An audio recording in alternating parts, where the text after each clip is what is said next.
Hello and welcome back to my channel crystallising ideas. Guys, हम teaching और learning का unit number 1 कर रहे हैं।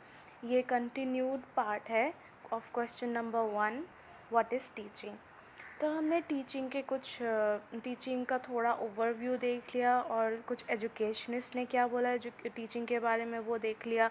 और ये 3 पार्ट्स में जो डिवाइडेड है, अथॉरिटेरियन, डेमोक्रेटिक और लेज़ीज़ फेयर, जो टीचिंग का डेफिनेशन है, जो व्यू पॉइंट्स 3 व्यू पॉइंट्स में डिवाइडेड है, हमने ये भी कवर कर लिया।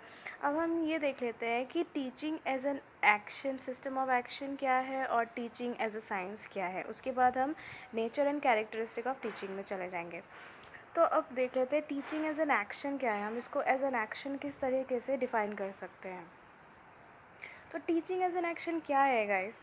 अगर हम टीचिंग को एक्शन के अकॉर्डिंगली डिफ़ाइन करेंगे तो टीचिंग एज एन एक्शन यही हो सकता है ना कि जिस तरीके से टीचर पढ़ाती है वही हमारा एक्शन हो सकता है।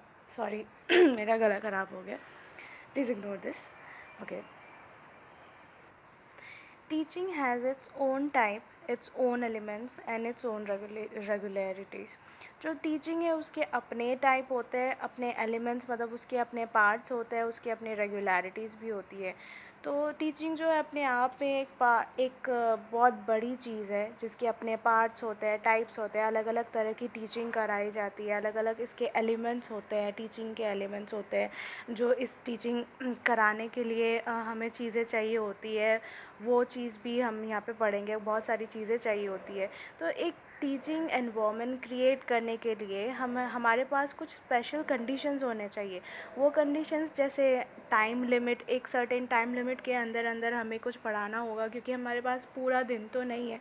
क्योंकि एक बच्चे के पास बहुत सारे सब्जेक्ट्स होते हैं पढ़ने के लिए।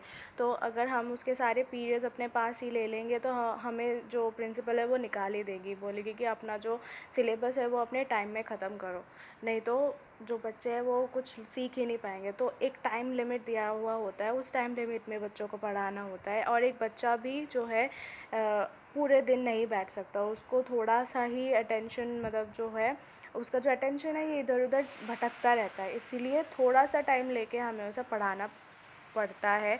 इंडिविजुअल एबिलिटीज़ पे बेस होता है और स्ट्रक्चर ऑफ द इंस्टीट्यूशन, मतलब किस तरीके का स्ट्रक्चर है, एक स्ट्रक्चर चाहिए हमें। हम इसको कहीं भी नहीं पढ़ा सकते, एक माहौल चाहिए होता है, हम इसको रोड के बीच में नहीं पढ़ा सकते।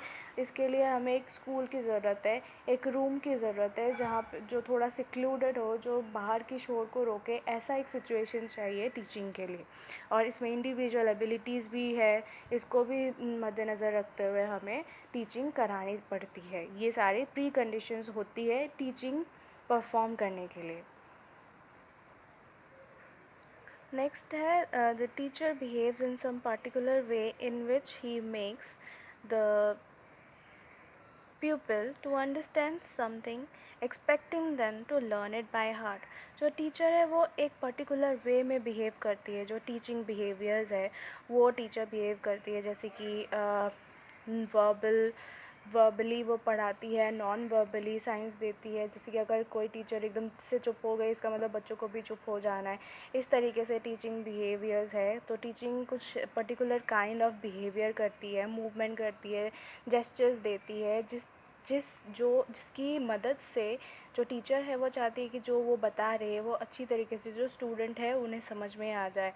और वो एक्सपेक्ट करती है कि वो जो सारी चीज़ें पढ़ा रही है, समझा रही है, वो जो बच्चे हैं वो समझ भी जाए।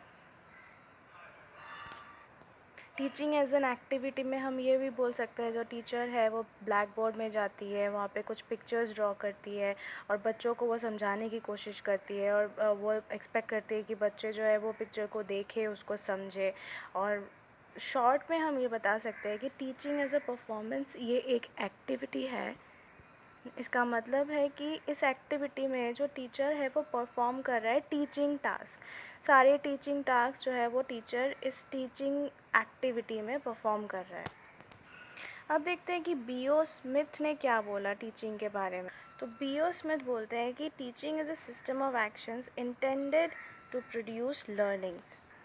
मतलब जो टीचिंग है ये सिस्टम ऑफ एक्शंस है, कुछ कुछ एक्शंस है जो टीचिंग के वक्त करनी होती है, पर ये सिस्टमेटिक है। एक ऐसा नहीं है कि अचानक से कूद गए जंप कर दिया, ऐसा नहीं है। कुछ एक्शंस है जो सिस्टमेटिक है, इसके बाद एक, इसके बाद एक, इसके बाद एक, सिस्टमेटिक एक्शन। मतलब टीचर आएगी, सबको गुड मॉर्निंग बोलेगी, फिर टीचर्स सबको बोलेगी कि बुक्स निकालो। मतलब ये सम काइंड ऑफ एक्शंस है जो सिस्टमेटिक है, और ये जो है लर्निंग को प्रोड्यूस करने के लिए बनाई गई है। This is intended to produce learning.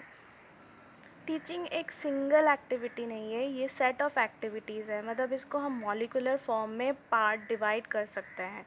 ये एक फैमिली ऑफ एक्टिविटीज़ है जिसमें हर एक एक्शन बहुत इम्पॉर्टेंट टर्न लेता है। क्लासरूम में हर एक बच्चा अलग होता है, उसकी अलग अलग नीड्स होती है, उसके अलग अलग वैल्यूज़, पास्ट एक्सपीरियंसेस, नॉलेज होते हैं।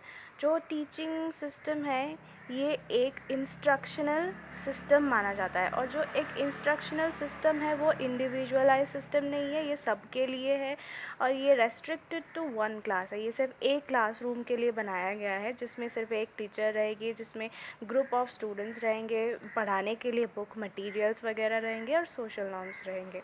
Hence, teaching is the act of systematically presenting stimuli or cues. Thank you for watching this video, guys. Next video में हम देखेंगे कि teaching as a science क्या है और nature and characteristic of teaching क्या है.